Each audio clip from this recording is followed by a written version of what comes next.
الحمدللہ رب العالمین۔ محترم ناظرین و سامعین، آج ہم اور آپ مال و زر کو جمع کرنے میں لگے ہیں۔ تو مال کی کراہت کے تعلق سے اللہ تبارک و تعالی قرآن پاک میں ارشاد فرماتا ہے کہ یا ایھا الذین آمنوا لا تلہیکم اموالکم ولا اولادکم عن ذکر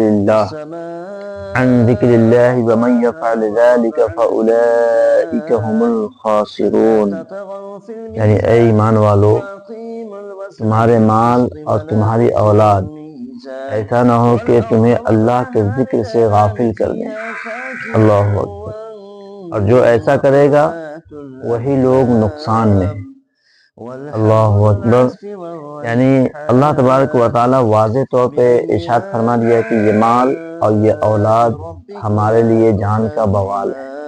اگر کوئی ارشاد ربانی سے یہ ظاہر ہو گیا کہ جس شخص کا مال اور اس کا اولاد اگر اس کو اللہ کی یاد سے، یعنی نماز، روزے، حج، زکوٰۃ، مطلب اسلام کے جو ارکان ہیں، اس سے روکے، صرف دنیا کی محبت میں یا اولاد کی محبت میں، تو وہ لوگ خسارے میں۔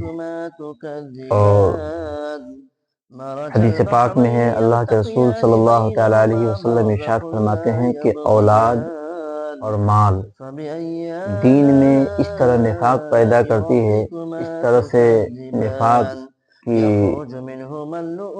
پیداوار ہوتی ہے جس طرح سے سبزی میں پانی ڈالے تو سبزی اگتا ہے۔ اس طرح سے یہ اولاد، یہ مال انسان کے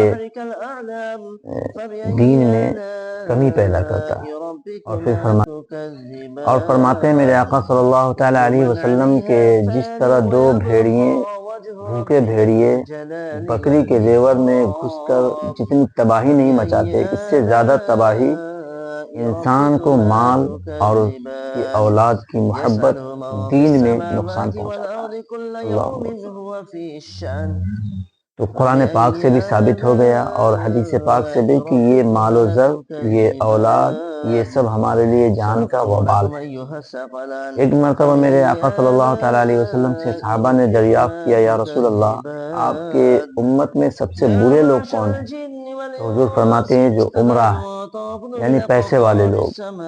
فرماتے ہیں کہ میرے بعد کچھ لوگ ایسے ہوں گے جو اچھے اچھے کھانے کھائیں گے، کپڑے پہنیں گے، بیویاں رکھیں گے اور گاڑیاں استعمال کریں گے، لیکن میں محمد حکم دیتا ہوں کہ تم اپنے اولادوں تک اس خبر کو پہنچا دو کہ جب وہ ملیں تو ان کو سلام نہ کرو، اور جو وہ بیمار پڑ جائیں تو ان کی عیادت کے لیے نہ جاؤ،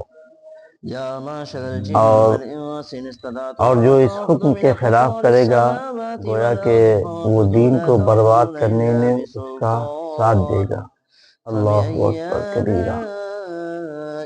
اور فرماتے ہیں کہ یہ دنیا، اہل دنیا کے پاس چھوڑ دو اور دنیا اتنا ہی لو جتنا ضرورت ہوگا، اس سے زیادہ لیتا ہے تو آپ کا دین برباد ہوگا اور آپ کو پتہ بھی نہیں چلے گا۔ حضور فرماتے ہیں کہ لوگ کہتے ہیں میرا مال، میرا مال، میرا مال، لیکن یہ آپ کا مال کیا ہے؟ جو آپ نے پہنا اور جو آپ نے کھایا اور جو صدقات و خیرات کر دیے۔ کھایا ختم ہو گیا، کپڑے پہن کر پرانے ہو گئے، لیکن خیرات کر دیا تو اللہ تبارک و تعالیٰ کی بارگاہ میں۔ میرے محترم جو دنیا سے محبت کرتے ہیں ان کے لیے میں ایک حدیث پاک آپ کو سنا رہا ہوں۔ اللہ کے رسول صلی اللہ تعالیٰ علیہ وسلم ارشاد فرماتے ہیں کہ دنیا میں انسان کے صرف 3 دوست ہیں۔ پہلا دوست وہ ہے جو جب تک زندگی ہے، جب تک آپ کے ساتھ ہے، اور جیسے ہی انسان مرتا ہے وہ دوست ساتھ چھوڑ دیتا ہے۔ اور دوسرا دوست وہ ہے جو قبر تک پہنچاتا ہے اور ساتھ چھوڑ دیتا ہے۔ اور تیسرا دوست وہ ہے جو قیامت تک جاتی ہے، یہاں تک کہ اس سے اگر سچی دوستی ہو جائے تو جنت میں پہنچا دیتی ہے۔ اللہ اکبر۔